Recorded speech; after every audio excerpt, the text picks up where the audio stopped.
Miren, he dibujado nuevamente la señal senoidal, pero voy a hacer lo siguiente. Voy a dibujar acá un vector. Nosotros en realidad en electricidad le llamamos fasores. Fasor. Un vector tiene magnitud, tiene una dirección y tiene un sentido. ¿Ya? Entonces, cuando yo estoy en este punto de la señal al inicio, este vector está puesto acá, o este fasor está puesto acá. ¿Ya? Ahí. La amplitud de la señal va a empezar a subir hasta posicionarse en este punto.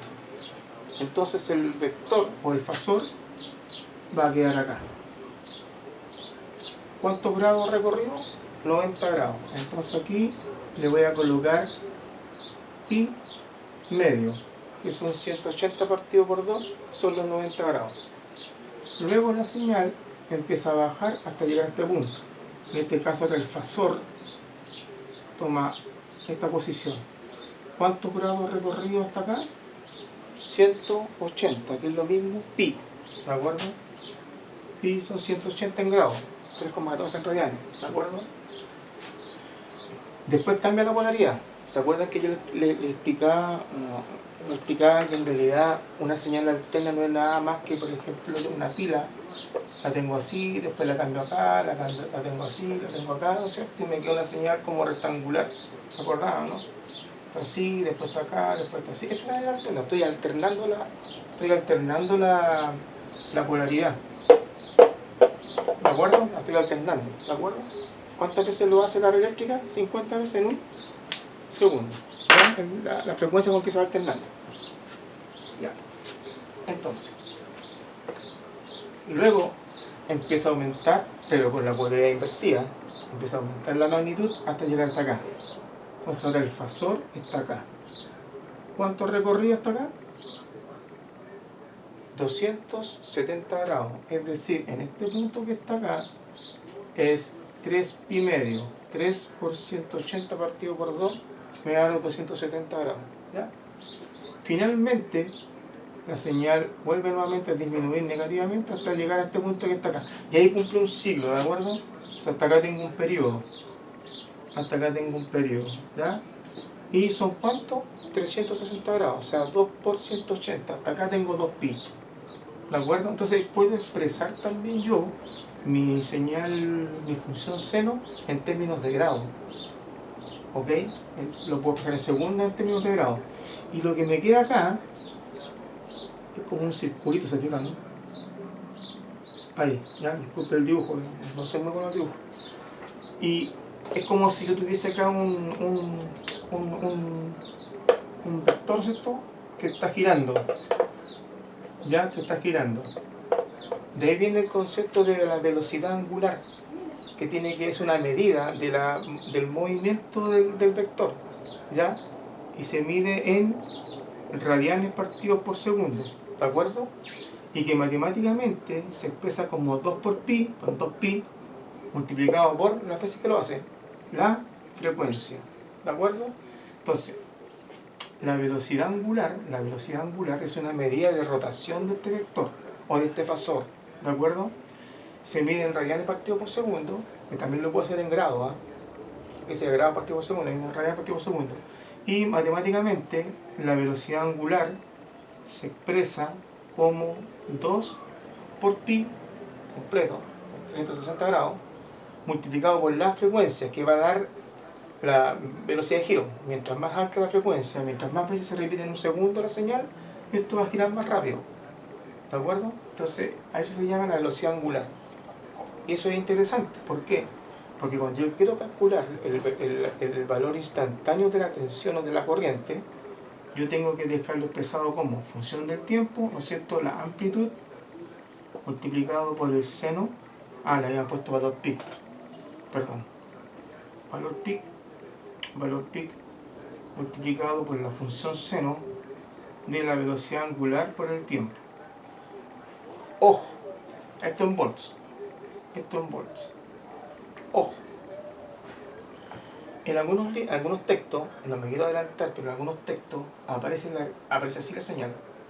Valor pi multiplicado por la función seno omega t la velocidad angular por el tiempo, más menos phi. El phi es un ángulo que se utiliza para expresar el desfase del voltaje con respecto a una referencia. Por ejemplo, si la función seno hubiese partido acá, ¿no es cierto? Entonces, yo hubiese tenido un cierto ángulo de desfase. Puedo partir atrasado o puedo partir adelantado. ¿Es importante eso? Mira, es importante cuando tengamos cargas como los motores, ustedes los eléctricos, cuando tengan cargas como motores en que la corriente, a diferencia de las cargas resistivas puras, la corriente empieza a atrasarse. Ese es un efecto que tienen el motor, tiene un efecto inductivo. Y las bobinas lo que hacen es, lo voy a explicar, atrasan el voltaje. Se produce dentro de la bobina un fenómeno que se llama la ley de Lenz. Es una corriente generada que se opone a la que la generó. Entonces se produce como un atraso, ¿de acuerdo? Entonces la corriente empieza a circular desfasada. Y eso lo van a ver ustedes cuando estén trabajando. Hay un sistema que te mide que se llama el cosenofímetro, que te mide el grado de desfase que hay entre la corriente y la tensión. Y eso es re importante. ¿Ah? La calidad de un motor, lo ideal es que no exista mucho desfase entre la tensión y la corriente. Siempre lo va a haber, por efecto de campo magnético. Ya vamos a explicar ya. Allá está que explicar. Pero lo importante es entender que este que está acá, el phi, se refiere al desfase. Puede partir acá también. Ya, puede partir ahí, entonces puede ser más un ángulo o menos un ángulo. ¿Ah? Miren que esta señal ustedes la van a ver constantemente.